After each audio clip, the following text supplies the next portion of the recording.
Seigneur, nous voulons te rendre grâce, notre Dieu. Il fait bon d'être dans ta maison. Seigneur, nous mesurons le privilège qui nous est fait, qui vous est fait, à vous qui m'écoutez au loin ou auprès, à ceux qui sont devant nous. Il nous a été fait un privilège inouï, la plus grande richesse sur la terre. Il nous a appelés, il nous a pris comme collaborateurs, collaboratrices, et son nom est fidèle. Et il nous a attendus, et il a patienté avec chacun d'entre nous. Et au jour d'aujourd'hui, comme Jacob, appuyé sur son bâton, dans sa blanche vieillesse, il adorait parce qu'il savait, il avait compris que jusqu'au bout, il est fidèle. Seigneur, nous te rendons grâce pour cette belle journée, pour ce dimanche de 31 mai 2026 qui se déroule ici en France. Tu nous as appelés dans ta maison. Tu bénis tous ceux et toutes celles qui se réunissent en ce moment en ton nom, quelle que soit la dénomination. Tu étends ton manteau de grâce sur chacun, sur chacune. Et pour nous, nous te disons encore merci. Tu bénis ta parole, cher Saint-Esprit.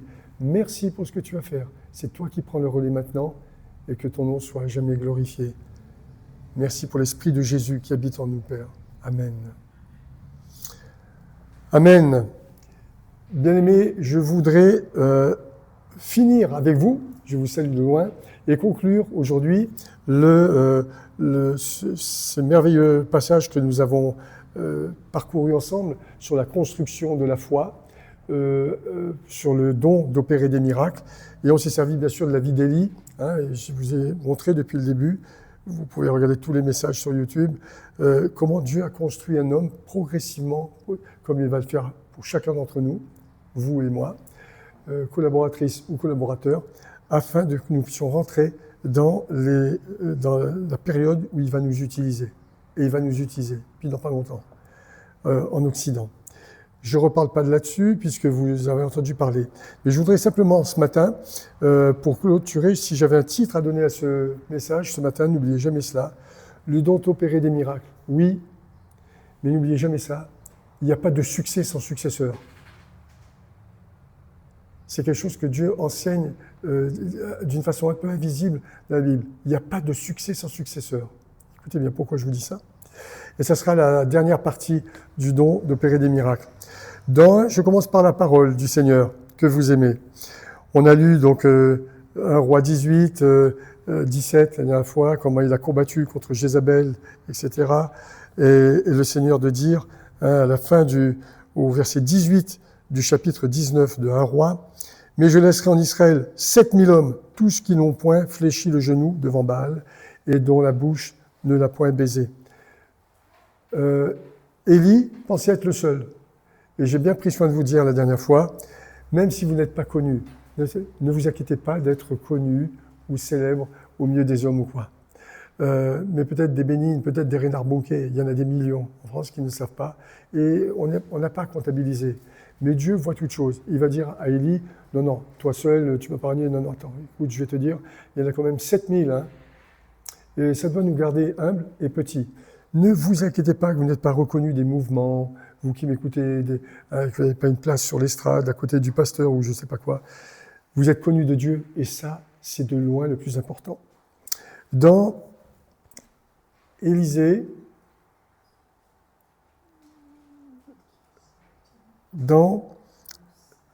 alors à partir du verset 19 du chapitre 19, le verset 19 au chapitre 19 d'un roi, vous l'avez, voilà ce que je voulais partager. Pas de succès sans successeur. Élie partit de là, à ce moment-là, et il trouva Élisée, fils de Shaphat, qui labourait. Il avait devant lui 12 paires de bœufs, et il était avec la 12e. Élie s'approcha de lui, et il jeta sur lui son manteau. Élisée, quittant ses bœufs, courut après Élie et dit « Laisse-moi embrasser mon père et ma mère, et je te suivrai. » Élie est patient, il dit « Bon, puis il sait que de toute façon, c'est l'appel de Dieu sur lui. » Quand Élie a jeté son manteau sur lui, c'était le manteau, c'est le symbole de l'onction et de son revêtement. N'oubliez pas qu'il va ouvrir des rivières à coups de manteau. Et Élisée a parfaitement pigé qui était Élie, et il veut le suivre. Mais laisse-moi d'abord embrasser mon père et ma mère, et je te suivrai. Il pose ses conditions. Élie lui répondit, bon, va et reviens, car pense à ce que je t'ai fait. Verset 21. Après s'être éloigné d'Élie, il revint prendre une paire de bœufs qu'il offrit en sacrifice avec l'attelage des bœufs. Il fit cuire leur chair et la donna à manger au peuple. Puis il se leva, suivit Élie et fut à son service. Il fut à son service. Et comme c'est quelque part ce matin la fête des mères, en France en tout cas, pour les auditeurs qui nous écoutent, c'est la fête des mères. C'est-à-dire qu'on souhaite une bonne fête, c'est une tradition qui est dans les mœurs en France. Et en priant, le Seigneur m'a montré, mais tu sais, moi aussi j'aime les mères. Et pour toutes les mamans, et j'en ai eu cette semaine, vous ne pouvez pas savoir, toutes les mamans que je suis, certaines sont même venues de pays étrangers, loin, avec des enfants. Et ils te racontent leur vie, leur malheur. Des enfants détruits par cette société, qui sont hollandais, américains, français, jusqu'au Portugal, on nous écoute. Faut voir le nombre de familles détruites avec anciennes familles chrétiennes, avec des enfants de 20, 30 ans, 35 ans, tombant dans la drogue, le divorce, c'est tout ce qui se pratique au jour d'aujourd'hui, qui sont pour des parents, mais alors un drame, surtout pour les mères. Et je veux commencer donc par les mamans. Les frères m'en voudront pas, on est des gentlemen. Ce matin, je vais vous raconter quelques histoires de cette prédication pour les mamans. Et d'abord, je voudrais démarrer avec Ésaïe, chapitre 49. Dans Ésaïe, chapitre 49, il est écrit ceci, vous le connaissez sous une autre forme, à partir du verset 15. Et je dirais tout simplement ceci, n'oubliez pas ce que Dieu va nous dire. Ésaïe 49, verset 15. Une femme oublie-t-elle l'enfant qu'elle allait? Ésaïe a bien prophétisé, dira Jésus. Il a rendu grâce que des prophéties, il a honoré que les prophéties d'Ésaïe. Ça ne veut pas dire que les autres n'étaient pas. Mais qui va dire que Ésaïe est un peu sentimental? Une femme oublie-t-elle l'enfant qu'elle allait? N'a-t-elle pas pitié du fruit de ses entrailles? Il y a des mamans qui m'écoutent en ce moment. Quand elle l'oublierait, moi je ne t'oublierai point. Même s'il était possible à une mère d'oublier ses enfants, certains animaux les oublient complètement, même des oiseaux, j'ai vu ça dernièrement, je ne t'oublierai point. Voici, je t'ai gravé sur mes mains, tes murs sont toujours devant mes yeux, tes fils accourent, ceux qui t'avaient détruite par ton chagrin, leur oubli, ils t'ont renié, ils se sont jetés dans la drogue, ils ont fait n'importe quoi, ils t'ont méprisé, et ils ont complètement oublié tout ce que tu avais fait pour eux. Ils t'ont détruit quelque part et ravagé, sortiront du milieu de toi. Porte tes yeux alentour et regarde. Tous ils s'assemblent, ils viennent vers toi. Je répète ça. Tous ils s'assemblent, ils viennent vers toi. Et vous retrouvez cela dans Jérémie. Je n'avais pas vu que le Seigneur disait ça 2 fois. Dans Jérémie au chapitre 31 et à partir du verset 15, Dieu va dire, pour toutes les mamans qui nous écoutent en ce moment, Rachel pleure ses enfants. Elle refuse d'être consolée sur ses enfants, car ils ne sont plus. Ainsi parle l'Éternel, retiens tes pleurs, retiens les larmes de tes yeux. Ainsi parle l'Éternel. C'est pas Philippe, c'est pas Jérémie, c'était pas Ésaïe. Ainsi parle l'Éternel, fidèle à sa parole, qui s'accomplit toujours. Ce que sa bouche dit, sa main s'accomplit obligatoirement. Il a voulu qu'on le sache. Ainsi parle l'Éternel, retiens tes pleurs, retiens les larmes de tes yeux. Car il y aura un salaire pour tes œuvres, dit l'Éternel. Ils reviendront du pays de l'ennemi. Peut-être certains nous écoutent et disent, mais les œuvres, mais quelles œuvres? Mais c'est toi qui as éduqué tes enfants pendant que ton mari était absent. C'est toi qui les as amenés au Seigneur, à la connaissance de Dieu. Dieu l'a vu, il a tout enregistré. Car il y aura un salaire pour tes œuvres, dit l'Éternel. Tu as fait le rôle d'un berger et d'une bergère auprès de tes enfants. Ils reviendront du pays de l'ennemi. Ainsi parle l'Éternel, verset 16. Ils reviendront du pays de l'ennemi. Tu entends? Pour l'instant, ils sont obscurcis. Mais Dieu te dit, je veux pour cette fête des mères, tu restes dans l'espérance et dans l'assurance que je t'ai déjà exaucé.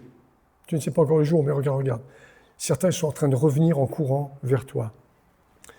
Il y a de l'espérance, verset 17, pour ton avenir, dit l'Éternel. Écoutez bien cela.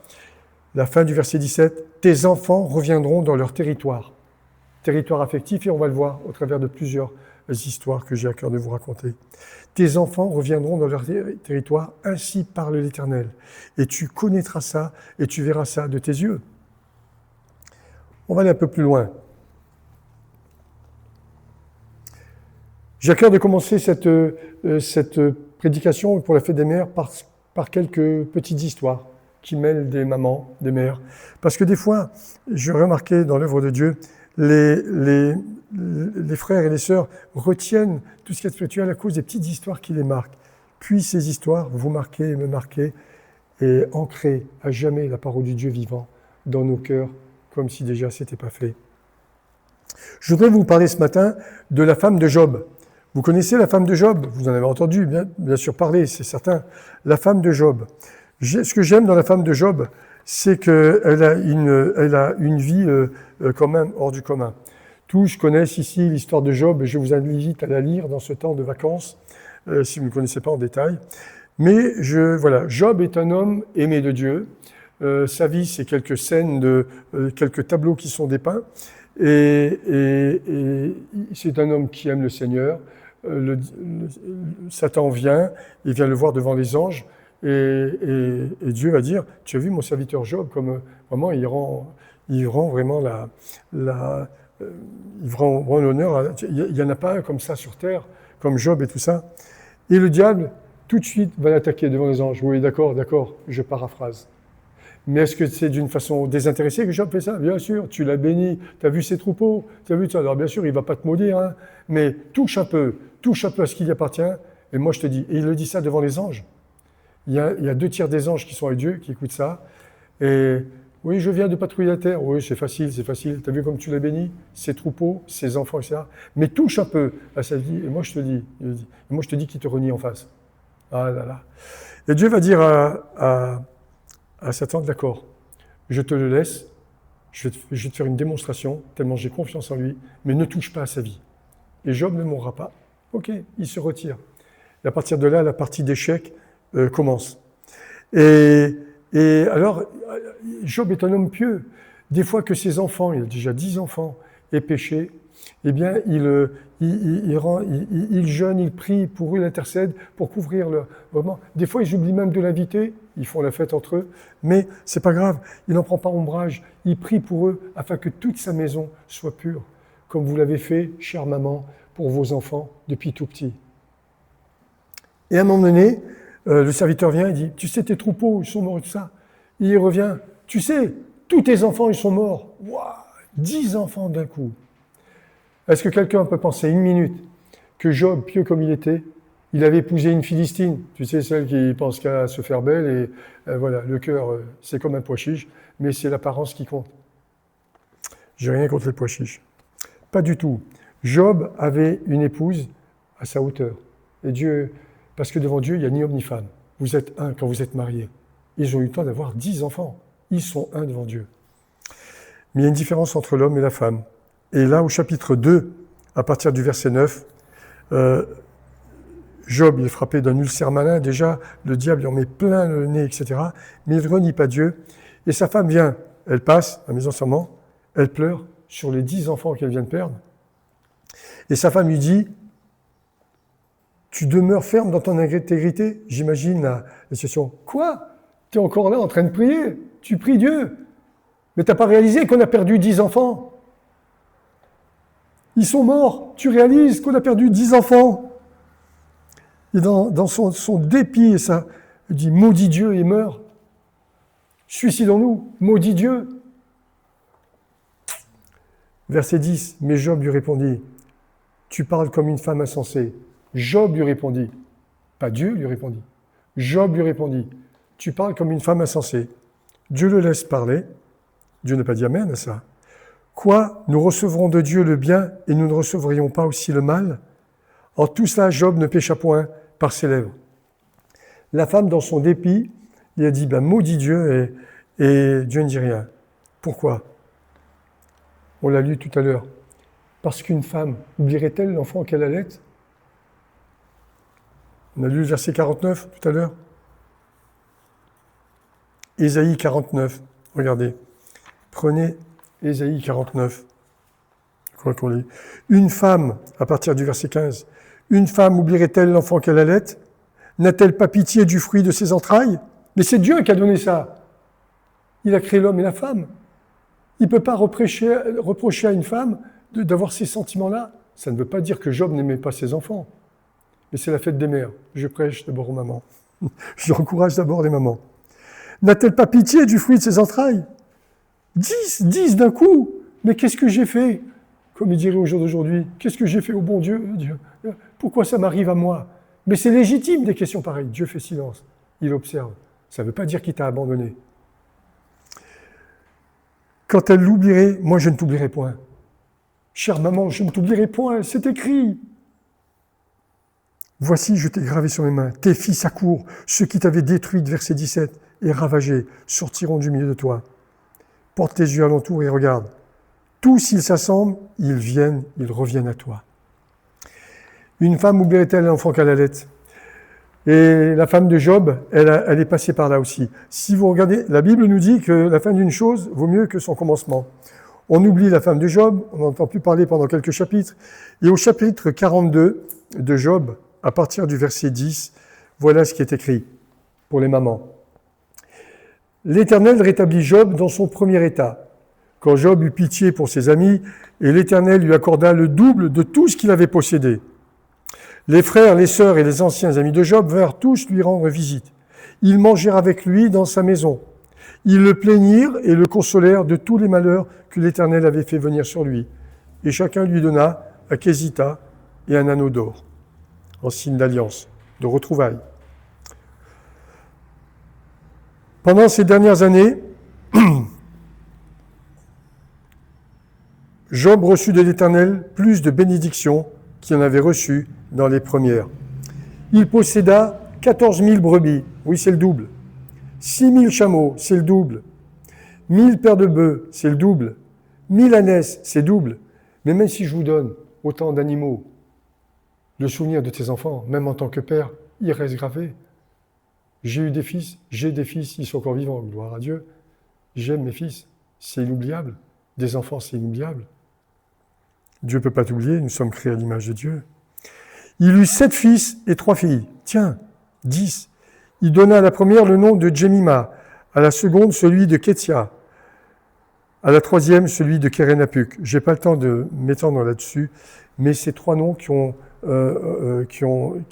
les 3 filles représentent 3 types d'églises, remplies du Saint-Esprit. Jemima, c'est la colombe, Kétia et Kérénapuk, la boîte d'antimoine. Voilà, j'ai pas le temps de m'expliquer là-dessus, j'ai prêché souvent là-dessus. Mais Dieu dit, il n'y avait pas dans tout le pays d'aussi belles femmes que les filles de Job. On pourrait dire, bon, Seigneur, regarde au cœur, hein, bon, la beauté, excusez-moi de parler comme ça, vous comprenez ma pensée, la beauté, ça se mange pas en salade. Il y a des gens qui ne sont pas particulièrement très beaux parce qu'ils ont eu un accident d'auto ou quoi, j'en ai vu, qui ont un cœur pour Dieu. Vous voyez, Dieu regarde au cœur. Mais Dieu donne cette précision, il n'y avait pas dans tout le pays d'aussi belles femmes que les filles de Job. Alors leur père leur accorda une part d'héritage parmi leurs frères. À l'époque, il y avait que les frères qui héritaient par les filles. Pourquoi? Parce qu'elles représentent un type d'église. Et l'église a hérité des mêmes dons que le Seigneur Jésus a donnés à tous ses apôtres et tout ça. Là où 2 ou 3 s'assemblent en mon nom, tout ce qu'ils vont demander, je vous l'accorderai. Le même pouvoir, le même héritage. Le pouvoir sur les serpents, les scorpions, les démons et l'adversité. Et puis là, ce petit verset intéressant, Job vécut après cela 140 ans. Il vit ses fils et les filles de ses fils, jusqu'à la 4e génération. Et Job mourut âgé et rassasié de jours. Alors là, il y a un mystère, je vous le dis tout de suite. On ne sait pas réellement qui a écrit le livre de Job. Les gens se disputent, nous on va se disputer pour ça. Une grande partie disent c'est Dieu qui l'a écrit bien avant, et c'est pour ça que tous les pays musulmans le lisent. Ils veulent comprendre. Et d'autres disent, un autre courant dira, je ne me prononcerai pas là-dessus parce que je n'en ai pas la preuve, non, ça a été écrit juste après l'Exode, quand ils sont partis pendant ces 40 ans dans le désert, par un auteur inconnu. Peu importe. C'est Dieu qui nous le laisse. Et Dieu se manifeste là comme quelqu'un de bon et de miséricordieux. Mais ce qui est à retenir, c'est cela. Job a vu cette femme pleurer. Imaginez qui pendant les 40, je parle à toutes les mamans qui sont découragées, parce que j'en ai vu cette semaine, en vrai, très très découragées. Quoi qu'il vous arrive, c'est dur ce que je veux dire. Écoutez-moi, s'il vous plaît. Il m'a dit de vous le dire. Ne mets pas fin à tes jours. J'ai connu une maman, désespérée, je ne vous dirai pas où, qui s'est jetée sous un train. Le désespoir. Je ne vous dis pas que les personnes sont perdues, mais quand ça touche tes gosses, moi je ne dis plus que ceux qui se sont suicidés, ils sont en enfer. Attendez. Dieu voit. Mais ça ne vaut pas le coup. Écoutez, restez vivants. La roue, elle tourne. Attends de voir la bénédiction parce qu'il t'a condamné à une bénédiction. Tes fils reviendront dans leur territoire. Et non pas, tu vas mourir de dépit, mets fin à tes jours. Ça, c'est le diable qui veut que tu en arrives là. Pas Dieu. Dieu est un Dieu de bénédiction. Et là, à la fin, il va lui donner 10 enfants. Je ne discute pas avec elle. 10 enfants. Comme elle est perdue. Alors, attendez, moi, je calcule et je me dis, si ça avait été moi, le Seigneur, bon, je me serais quand même donné un peu des idées de réussir. Parce qu'il y a des adultes qui m'écoutent aussi. Bon, tout le monde le sait, une fausse couche, ça peut arriver. Le temps que le spermatozoïde fasse une ovule, féconde une ovule, il peut y avoir des fausses couches et tout ça. Bon, moi, j'aurais été à la place de Dieu pour réussir quand même. Regardez déjà avec la femme de Sarah, d'Abraham. Hein, elle rit à 99 ans. Quoi ? Ta postérité va revenir. Elle rit derrière le rideau. Je lui dis pourquoi ? Il dit Abraham, pourquoi ta femme elle rit ? Moi j'y ris, elle ment à Dieu carrément et tout, qui est là. Ouais. Non, moi je t'assure, j'ai pas ri. Alors 140 ans, pour avoir 10 enfants, moi je sais pas, je les aurais fait venir décatuplés, 5 par 5. Tu vois, on sait jamais, ça c'est plus court. Elle est que 9 mois enceinte, 5 mois, mais pas 10 fois 9 mois. Et à chaque fois ça réussit, mais rien que ça c'est déjà un miracle. Mais attendez, 10 plus 10 à l'époque, tu connais, toi, 20 femmes qui ont accouché dans leur vie sans une fausse couche, mais ça dépasse l'entendement. Ça dépasse l'entendement. Rien que ça, c'est miraculeux. Et en plus, il te dit qu'il n'y avait pas de plus belle que ça. Ça, c'est la façon de se venger de Dieu, amour, vis-à-vis des collaborateurs et des collaboratrices qui pourraient douter. Je me venge avec amour. Tu en as perdu 10, tiens, regarde. Je vais t'en donner 10. Bien sûr, ça sera encore plus beau. Plus beau, tellement t'es cher à mon cœur. Plus spirituel, tellement t'es cher à mon cœur. Et puis regarde, Job, je vais te bénir. 140 ans 140 ans. C'est autre chose que les 100 ans d'Abraham. Hein. 140 ans. Et bien en plus, tu vas vivre autant que tu verras jusqu'à la 4e génération de tes enfants. Putain, mais il est mort à quel âge ? Job ? Moi, je vous dis que Job, c'est l'homme qui a vécu, Bible en main, le plus longtemps sur la terre. Ben oui, 4e génération. Une génération, c'est 40 ans. Mais il mourut simplement, âgé et rassasié de jours. Voyez-vous, Dieu, là, au travers de la vie de Job, veut nous montrer combien la femme de Job était aimée comme vous êtes aimés, vous qui m'écoutez ce matin. Je pourrais dire une deuxième histoire, mais Sarah, j'en ai parlé, à 99 ans, la femme d'Abraham, elle rit, et Dieu va l'honorer quand même. Dieu va l'honorer quand même. Il est celui qui fait des promesses. Dieu aime les mamans sur la terre. Je pourrais aller plus loin et regarder dans 2 Timothée, chapitre 1 à 4. Vous avez entendu parler de Eunice, hein, et pour aïeul, c'était la maman de, je l'ai pris là, c'est dans 2 Timothée. Regardez dans 2 Timothée, à partir du verset 1er. La maman de Timothée, le fils spirituel de l'apôtre Paul. Verset 1er. Paul, apôtre de Jésus-Christ, par la volonté de Dieu, pour annoncer la promesse de la vie qui est en Jésus-Christ. À Timothée, mon enfant bien-aimé, que la grâce, la miséricorde et la paix te soient données de la part de Dieu et Père de Jésus-Christ notre Seigneur. Tout le monde sait que Paul était célibataire, et quand il appelle Timothée son fils, mon enfant bien-aimé, il parle de la fille spirituelle. Hein. Paul n'a jamais été marié, Paul n'a pas eu d'enfant. Hein. C'est lui qui le dit. Je rends grâce, verset 3, à Dieu que mes ancêtres ont servi et que je sers avec une conscience pure, de ce que nuit et jour, je me souviens continuellement de toi dans mes prières. Une mère, elle prie pour ses enfants. Un père aussi. même un père spirituel. Verset 4. Me rappelant tes larmes et désirant te voir afin d'être rempli de joie. Un père a envie de revoir ses enfants, une mère encore plus. Verset 5. Gardant le souvenir de la foi sincère qui est en toi, qui habita d'abord dans ton aïeul, ta grand-mère, Loïs, et dans ta mère, Eunice. Loïs et Eunice, deux femmes. À l'époque, on ne divorçait pas avec une facilité déconcertante et odieuse, comme on le fait au jour d'aujourd'hui. On ne se plaît plus, on se quitte, allez, salut. Hein. Non, c'était pas comme ça. Hein. Forcément, à l'époque, c'est pas Loïs qui avait quitté son mari, comme la prophétesse Anne. Hein. Non. Certainement, il était mort. Il n'y avait pas tous les soins médicaux qu'il y a maintenant. Et sa mère, donc elle était veuve.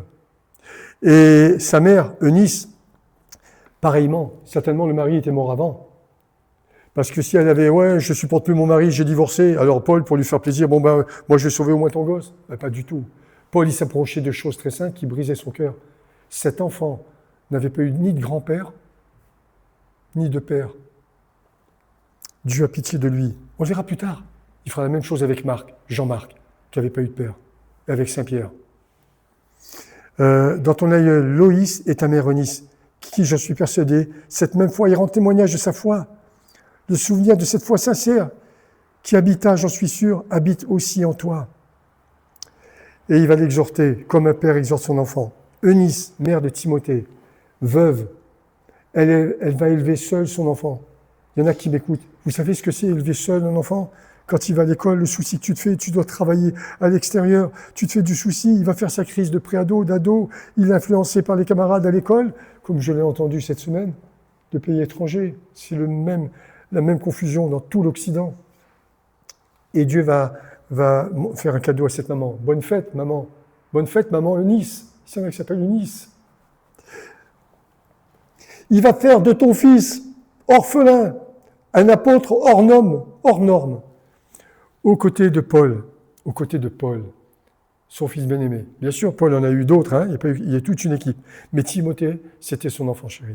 Et Timothée va devenir un apôtre dans tout le bassin du Moyen-Orient, mais qui va contrôler, qui va aider et édifier beaucoup d'églises. Il est parti orphelin. Il avait toutes les chances de tout rater. Avec Dieu, tu ne rates rien. Chère maman, c'est toi qui composes avec Dieu. Tu as bien fait de l'éduquer comme tu as fait. Attends. Dieu n'est débiteur de personne. Tu vas voir ce qu'il est capable de faire. Regardez la Samaritaine, une autre histoire. Elle est toujours pour les femmes. Mes frères, soyez patients. Elle est au bord du puits avec Jésus-Christ. Et Jésus vient et il lui dit, je n'ai pas la référence, c'est dans l'Évangile. Il y a des histoires où je n'ai pas la référence, je n'ai pas noté. Hein. Mais vous connaissez tous la Samaritaine au bord du puits. Jésus vient et il va dire, donne-moi de l'eau. Les disciples sont déjà surpris qu'il parle avec une femme, une Samaritaine en plus. Mais elle lui dit, mais elle lui donne de l'eau, etc. Elle dit, j'ai pas de quoi piocher. Elle lui dit, mais alors il commence à parler avec elle. Il connaît toute sa vie, il est Dieu. Il lui dit, va chercher ton mari. Et elle ne veut pas mentir, elle lui dit, mais j'ai pas de mari. Et Jésus lui répond, en cela tu dis vrai. Il voit son cœur, tu es vrai. Parce que tu as eu 5 maris, mais celui que tu as n'est pas ton mari. On peut croire donc qu'elle n'est pas veuve, elle a 5 maris. Mais elle n'ose même pas parler de ça. Qu'est-ce que cette femme faisait, Samaritaine? Dieu ouvrit son cœur. Elle cherchait, à mon sens, délibérément, elle croyait, et c'est tout être humain, sous toutes les latitudes du globe terrestre. Si demain il y a un cataclysme, vous êtes le dernier survivant ou la dernière survivante, l'instinct de survie et l'instinct de reproduction sont les 2 instincts les plus forts chez l'être humain. Même si tu es un alpiniste célèbre, tu ne vas pas essayer tout seul d'essayer de battre ton nouveau record au sommet du Mont Blanc, hein, tu t'en fiches. Il n'y a plus personne à qui le raconter. Et tu vas essayer de... Et alors, certainement cette femme, elle dit, mais si j'étais marié, dans le cœur d'une femme, l'homme représente Dieu sur terre. Et dans le cœur de l'homme, la femme représente Dieu sur terre. Ils sont complémentaires, vous êtes un. Il a l'autorité, il a la vision des choses, le travail extérieur, la force, mais tu as la sensibilité d'une mère.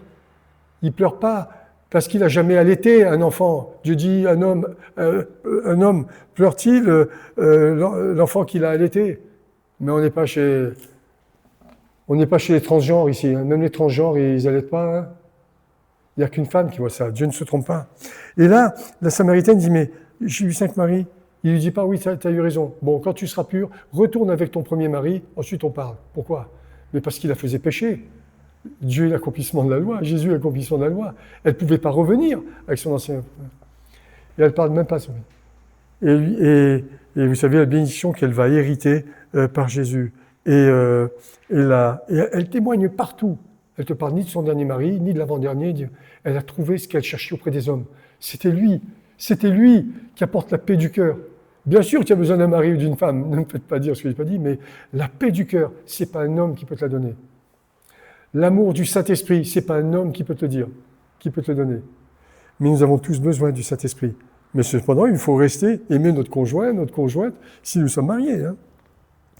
Allez, je finis avec une autre. Marie à la croix. J'aime Marie. Sainte Marie. Ah, j'aime dire ça. Souvent, quand je vais, vous voulez faire sourire, vous rentrez, je suis un indécrottable, évangélique, pentecôtiste, et tu rentres dans une pastorale, et puis tu dis, je vous salue Marie, yes, yes, ils vont tous sauter au plafond. Et c'est Marie à la croix. J'ai pas le temps de parler de Marie, de tout ce qui se passe au jour d'aujourd'hui, c'est pas le sujet. Mais je voudrais vous dire, j'aime, au risque de choquer ceux qui sont dans moi, j'aime Sainte Marie. Tu aimes Sainte Marie? Moi aussi. Tu sais pourquoi? Je vais te dire pourquoi. Parce que Marie, la seule fois où il nous est rapporté, où elle ouvre la bouche dans l'Évangile, elle dit un truc avec lequel je suis d'accord. Elle nous dit à tous, faites ce qu'il vous dira. Et lui t'a dit, quand vous priez, dites, notre Père qui es aux cieux. Est-ce qu'il t'a appris, notre cousin, machin, Sainte Adélaïde, veuillez prier pour nous? Mais j'arrête le sujet. Notre Père qui es aux cieux, Dieu est à la fois Père et Mère. Il a créé tous les papas de la terre et tous les mamans de la terre. En déplaise à M. Attal. Bon, bref, Dieu donne, et à la croix, elle a perdu son fils. Mais Jésus connaît la parole. Une femme oublierait-elle l'enfant qu'elle allait? C'est son fils, la croix, déchiqueté. Il est nu comme un ver. Il n'est pas mort en costume cravate. C'est son fils, mais et elle est là. À l'époque, il n'y a ni retraite, ni sécurité sociale, ni rien. Comme les frères aînés, ils sont peut-être, je ne sais pas où, ils sont peut-être pas encore tout à fait finis. Et elle se retourne, il la voit. Il réfléchit à toute vitesse. Et elle pleure. Elle pleure, c'est son fils. Mais qu'est-ce qu'ils ont fait à mon fils? En plus, c'est Saint-Pierre, il est là à côté, mais il a honte de rien, lui. Et qu'est-ce qu'elle va faire? Il tourne sa tête et il voit, attends, vite, dans les disciples, là, il va chercher son intérêt à elle, de mère, parce qu'il est Dieu. Le plus stable, c'est Timothée, c'est le plus jeune. Il couchait sur mon cœur. S'il m'aimait moi comme son propre papa, il va aimer ma mère. Jean, voici ta mère, à la fin de l'évangile. Je n'ai pas la référence, vous connaissez tous là. Et mère, voici ton fils. Et la Bible te dit que dès ce jour-là, Jean l'a pris chez lui. Dieu a béni Marie. On aurait pu dire, oui, mais attends, après tout, elle n'est pas rentrée au temple pour le voir prêcher, etc., etc. Dieu qui est Dieu, il se souvient de la peine d'une maman. Je finis avec ça. Tous tes enfants reviendront dans leur territoire. C'est écrit. 5 ou 6 histoires de femmes. Plaise à Dieu qu'elles vous touchent ce matin et qu'elles s'accomplissent dans vos vies. Allez, je vais passer aussi pour les frères. Sans ça, vous allez croire que ce soir, fête des mères, c'était que pour les femmes. Non, l'évangile, c'est pour les hommes comme pour les femmes. On a lu tout à l'heure comment Dieu va appeler Élisée. Souviens-toi ce que j'ai fait pour toi. Hein. Mais sachez, pour les hommes, pour qui m'écoutent, les collaborateurs, les collaboratrices, que c'est un jour de succès. Et au travers d'Élie qui va appeler Élisée, Dieu nous donne à tous une pensée. Attention à ton ministère. Attention à ton ministère. Il n'y a pas de succès sans successeur. C'est-à-dire, j'ai vu beaucoup de dénominations différentes où dès que quelqu'un pousse plus vite que son pasteur, là, il va me faire de l'ombre. Hein, on voit, hein, c'était joué avec David et Saül, le roi. Hein, quoi? David a tué ses 1000, Saül ses 10 000 et Saül ses 1000. La jalousie et la haine. Et pas longtemps après, il a un javelot dans la main. Il était loin de Dieu pour le tuer. Ne soyez pas jaloux de vos fils lorsqu'ils conduiront la voiture mieux que vous, lorsque peut-être ils prêcheront mieux que vous, soyez réjouis. Et lorsqu'ils conduiront, j'ai eu des fils comme ça, des avions, mieux que vous, j'ai jamais conduit un avion, je risque pas, j'ai trop peur. Hein. Ne soyez pas jaloux des talents de vos fils. Les pères, écoutez-moi, Dieu vous aimez autrement qu'en allaitant vos fils, mais vous les aimez, et Dieu le sait, comme Dieu aime les siens d'enfants. Et on va voir que Dieu va demander à chacun de veiller à sa succession. Un ministère sans succession, c'est un ministère raté. Tu as fait le vide autour de toi, tu es un pauvre malheureux. Devant Dieu, tu n'as pas réussi comme Dieu voulait que tu réussisses. Moïse, regardez, un cas de figure. Moïse, il va engendrer spirituellement Josué, bien sûr. C'est pas naturellement. Josué n'était pas le fils naturel de Moïse. Hein. Mais il va être à son service. Vous connaissez tous l'histoire. Et Josué va être à son service. Et il va l'accompagner, il va le supporter, parce qu'il avait un caractère vraiment entier. Comme tous les hommes de Dieu forts, ils ont un caractère vraiment... c'était pas des mollassons, hein, ce qu'il avait à dire, et il pouvait se tromper aussi. Mais Josué, tout ce que reniait Moïse est en colère après lui, pas Josué. Il amenait tout, au point que même quand Moïse va mourir, Josué, il prend encore les babouches de Moïse, et Dieu est obligé de dire, Josué, Moïse est mort, 2 fois il répète, il est mort, il est mort. L'autre, il est tellement formaté qu'il reprend les mêmes habitudes, par souvenir de son papa Moïse, etc. C'est celui qui est considéré comme son père. Et Dieu a vu son cœur. Et il est mort, viens ici, mais toi tu es vivant. Et j'ai un projet pour ta vie. Et vous connaissez tous l'histoire de Moïse. Moïse, à cause de son erreur, ne va pas rentrer dans le pays promis, en tout cas pas par la porte naturelle. Hein, il va mourir là, en pays, alors qu'il va intercéder, mais il va quand même rentrer par la grande porte. Oui, parce qu'au sommet de la montagne de la Transfiguration, il apparaît avec Élie, justement, et Élie et Jésus dans son corps glorifié. Moïse et Josué. Moïse a eu un successeur, Josué, et Josué, il en a eu plein d'autres. Vous connaissez tous l'histoire de Caleb, d'Élie et tout cela. Mais allons plus loin. Élie, c'est une histoire particulière, Élie dont nous parlons. Élie avait un caractère, on le voit, à mon sens, un peu dépressif. Il était normal, comme vous et moi. Quel est le père qui m'écoute maintenant, qui a jamais eu des coups de dépression? Quand après tes fils, ils ont fait ça ils ont fait ça, tu les avais éduqués normalement, tu es dégoûté. Vous croyez que le père du fils prodigue, il n'a pas eu des coups de blues? Vous croyez il gambadait de joie avec le tambourin? Ouais, c'est ça. Quand c'est ton fils qui est parti, qui t'a renié, qui t'a comme enterré, donne-moi mon héritage, et qui couche avec des prostituées dans les banlieues nord de Jérusalem, tu crois que ton père, il peut faire la fête et se réjouir? Tu crois qu'il n'a pas eu ces moments de dépression? Il a eu ces moments de doute, mais il n'a jamais sali son fils, il n'a jamais dévoilé son péché. Élie est différent d'Élisée. Et pourquoi? Parce qu'à un moment donné, on n'a pas le temps de lire toutes les références, mais vous retrouvez ça dans 2 Rois, chapitre 2, verset 8, dans 2 Rois, chapitre 2, verset 14, je donne juste les références, dans 1 Roi, chapitre 18, verset 41 à 45, et dans 2 Rois, chapitre 3, verset 9 à 20, dans 1 Roi, chapitre 17. Qu'est-ce que je suis en train de vous dire? Je suis en train de vous montrer, relisez la vie d'Élisée dans 2 Rois. Élisée, il a mis du temps à décoller devant Élie, mais il sait qui c'est Élie, il sait comment il a confondu les prophètes et tout ça, et il va dire à Élisée, alors là, écoutez bien ce que je vous dis à tous, je veux une double part de ton esprit. Qu'est-ce que tu veux que je te donne? Je veux une double part. Quoi? On va dire, il est culotté le gars, il est gonflé. Il a eu une double part. Si tu me vois quand j'ai un, alors tu auras la double part. C'est Dieu qui baptise du Saint-Esprit. Et Élisée a une double part. À mon sens, regardez votre Bible, Élisée n'a pas du tout le caractère d'Élie. Élisée, il a fait une double part. Tous les miracles d'Élie, il les a fait au double. Tous. La résurrection de mort, le Jourdain séparé en deux, à l'aller et au retour.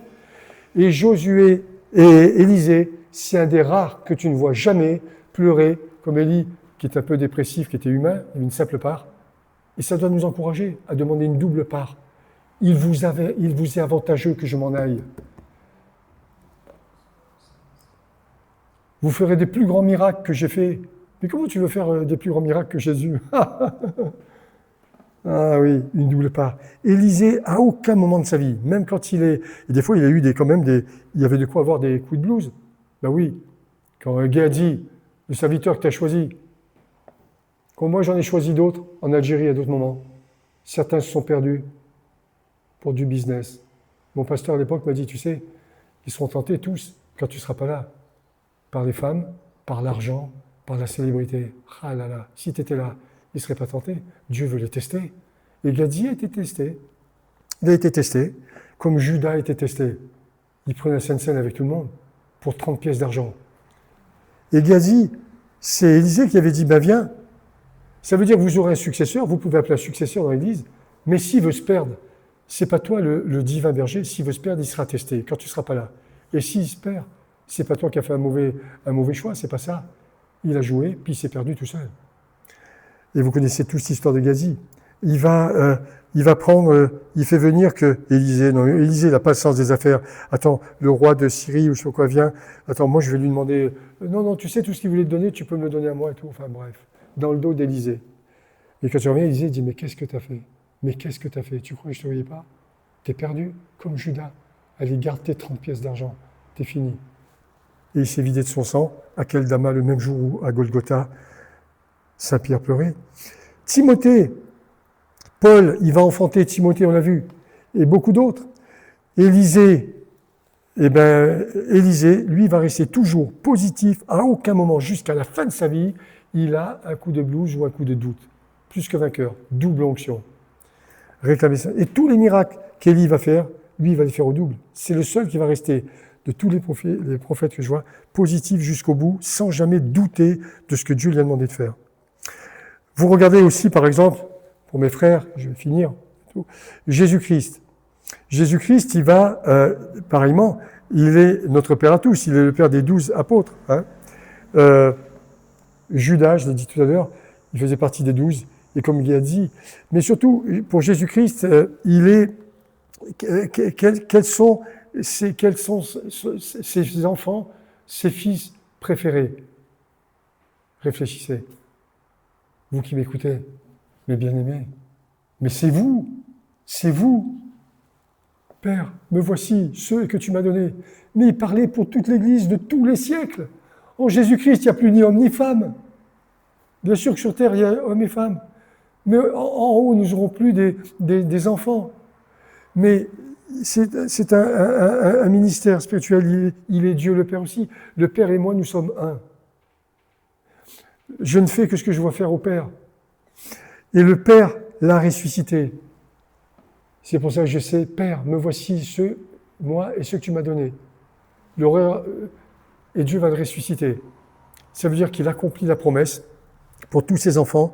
Vous êtes héritiers, j'ai vaincu jusqu'au bout. J'ai vaincu jusqu'au bout pour vous. Je ne suis pas mort pour mes péchés, mais pour les vôtres. J'ai été dénué, massacré, flagellé, crucifié, ça, pas pour mes péchés à moi, mais pour les vôtres. Je suis mort nu sur une croix, complètement déchiqueté, le sang qui coulait devant ma mère. Une mère oublierait-elle l'enfant qu'elle allait? Pour vous, pas pour moi, pas à cause de mes péchés à moi, mais à cause des tiens, Philippe, et tous les autres, tu comprends? Alors malgré qu'il y ait des miracles dans ta vie, Philippe, ou toi qui m'écoutes, là où tu es, mais tu n'as pas à te glorifier de ça. C'est moi qui fais les miracles. Et nous sommes simplement heureux de lui appartenir. L'Église, aujourd'hui, voilà son corps, et nous faisons partie de ce corps. Je finis avec une histoire. J'aime les petites histoires. Vous aimez les petites histoires? Il y a une autre histoire qui est fabuleuse, mais vraiment fabuleuse, et qui ressemble à Paul avec Timothée. Mais c'est celle de Barnabas. Je n'ai pas la référence là sous les yeux, mais vous la retrouverez facilement dans les Actes des Apôtres. Barnabas. Alors là, Barnabas, lui, c'est le summum. Barnabas, c'est pareil que, je dirais que, je trouve ma référence, que Paul avec Timothée. Barnabas, il a un neveu qui s'appelle Marc. Vous le connaissez tous, Marc. C'est l'évangile de Marc. Je paraphrase, vous connaissez. Et Barnabas, il aime Paul. Et Paul et Barnabas, bien souvent les extrêmes s'attirent, sont deux caractères vraiment différents. Mais Barnabas, c'est un homme fidèle. il n'est pas marié apparemment, et on ne connaît pas sa femme et ses enfants, mais il va prendre son neveu, on peut penser donc qu'il était célibataire, son neveu sous son aile protectrice, mais pas tout de suite. Barnabas se souvient qu'un jour Paul a été déchu, et il intercède, et il va retrouver Paul là-bas, en Asie mineure, il va le chercher. Il dit à Paul, viens ici, reste pas comme ça, suis-moi. Paul a passé 3 ans au pied de Jésus, à Tressuie, en Arabie là-bas, c'est vers Damas et tout ça, et il rejoint l'église d'Antioche. Et tous les deux sont là, l'église d'Antioche. Et ils vont servir le Seigneur. Et à un moment donné, le Saint-Esprit va dire à cette première église des chrétiens, Paul a été éprouvé, c'est un type humble, capable comme toi dans l'église d'aujourd'hui, il ne cherche pas un ministère, il est capable de nettoyer les toilettes, de balayer la salle de l'église, de faire ce que le pasteur lui dit, sans prétendre avoir, malgré tes grandes révélations, un grand ministère. Et puis, et il a été prouvé, il est capable d'amener même en bicyclette, c'est moi qui rajoute en bicyclette. Bon, Paul, tu prends la collecte donnée au sein, là, tu l'amènes à Jérusalem. Ils auraient pu dire, attendez les gars, non, mais ça suffit, ça fait 3 ans, mais vous savez qui je suis, moi? Mais moi j'ai vu Jésus face à face, effectivement. Il ne ramène pas sa science. Il attend que le Saint-Esprit l'établisse dans l'Église. En un mot, le ministère peut être subjectif, mais l'établissement dans le ministère, il est objectif. C'est les autres qui disent de toi, mettez-moi à part celui-là. Et à un moment donné, ça va se passer. Ils jeûnent, ils prient tous, et le Saint-Esprit va dire, mettez-moi Paul et Barnabas pour l'œuvre à laquelle je les ai appelés. Et ils partent. Antioche devient leur camp de base, mais ils partent. Ils partent, toutes les églises du Moyen-Orient, Chypre, la Grèce, tout ça, vous connaissez tout. Tous, ils les accompagnent. Et en partant, eh ben, Barnabas a à cœur de prendre son neveu, Marc, avec lui qui va donner l'évangile de Jean-Marc. Marc, et pour Marc, qui s'est élevé à leurs pieds, il accompagne, vous imaginez, les 2 grands apôtres qu'ils sont. Et donc, Marc, il a un caractère voilà, de quelqu'un qui n'a pas eu de papa, mais il accompagne l'apôtre, il n'a jamais cherché à être vu et reconnu. Hein. Et Paul, lui, c'est un bulldozer, mais il faut voir, c'est un bulldozer, lui, il faut voir, il a peur de rien, il s'est fait lapider, il a pris des cailloux, bon, il n'a pas le même caractère. Et à un moment donné, il trouve que Marc, il est un peu, je dis pas efféminé, mais il est un peu tendre, hein, ton neveu, hein. Qu'est-ce que c'est quoi ça? On va pas gagner la guerre avec ça. On va pas gagner la guerre avec des soldats qui ont peur de se battre, hein. Mais c'est quoi ça? Allez, oh. Et alors Barnabas, lui, il n'aime pas qu'on parle comme ça de son neveu. Attends, eh oh. Et c'est un des versets les plus tristes, Dieu a voulu qu'on le sache, de les Actes des Apôtres. Eh bien, Barnabas ne reniera pas pour le ministère son neveu, et Paul va prendre quelqu'un d'autre. Vous savez qui? Paul, il va choisir qui? Ben, regardez votre Bible. Paul va en prendre un autre avec lui, et ils vont continuer le ministère. Simplement, ils ne vont pas se retrouver. Et Marc revient à Rome. Et Marc, il pleure. Il va voir sa maman.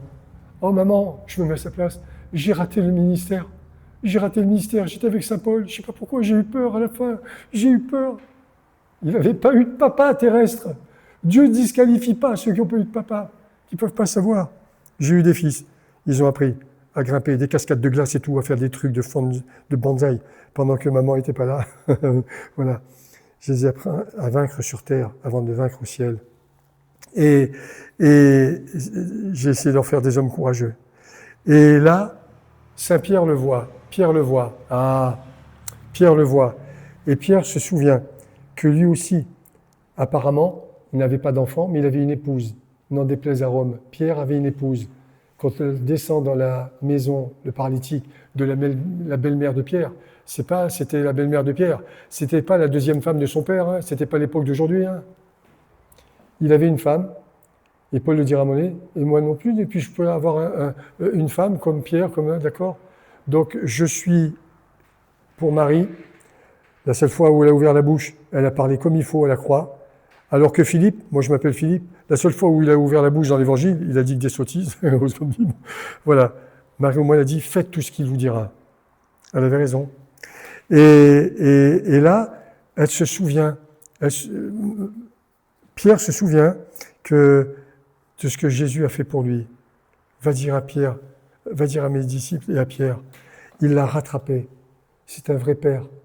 Et Dieu l'a aimé comme un père aime son fils, même qu'il a rejeté par peur. Et il va dire à Marc, viens ici. Et Marc, et il va le prendre sous son aile comme si c'était son fils spirituel, sans rien laisser paraître.